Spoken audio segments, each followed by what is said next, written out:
Welcome to the Some 180 Weekly Webcast, where we talk about real people's issues around their money. Tonight, we're talking about participation in wellness programs and why some of us do and some of us don't.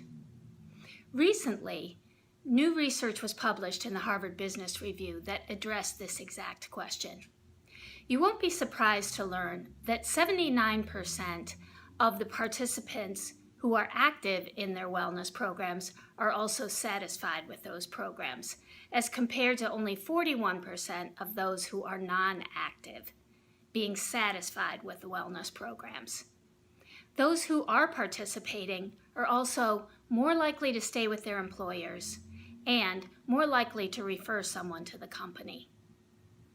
In digging into the reasons for the lack of participation by others, the research gave a couple of factors. A big one, 69%, expressed a lack of awareness of the benefits. Some people talk about inconvenience, and that can even come from cultural differences. If there's a gym that employees can use but they can't get to it, that's obviously a barrier. Finally, employees have real concerns about just how much the employer supports their efforts to participate in these programs.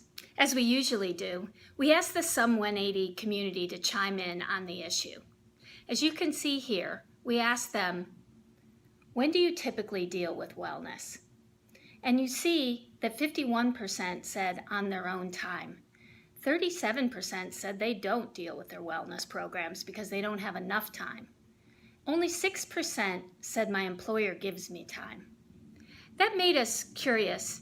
Do people need time at work for wellness? Well, it's interesting. Everybody consumes their well-being needs in their own time and space. And so for some folks, the ability to do that at home is more desirable because in the workplace, it's just not where their head's at. Mm-hmm. For some folks, there's so much going on at home that having a little bit of time at work to be able to kind of go someplace and do this makes sense. And so what I found the best approach is one where you provide a menu of options. So whatever you put in place should be consumable on somebody's own time, if possible. Sort of like going to the gym, right? You may want to take time at lunch to go to the gym, or you may want to go after work or before work. But then for some folks, again, because their lives are so hectic otherwise, the only time they ever get any kind of solitude is at work. And so the ability to kind of go maybe for 15, 20 minutes and do a financial wellness check is something they welcome. So I think it's both.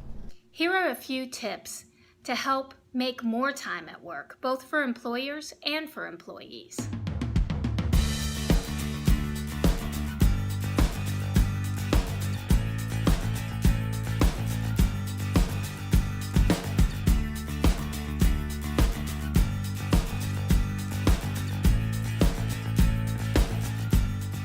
That's it for tonight. Thanks for joining, and keep your comments coming.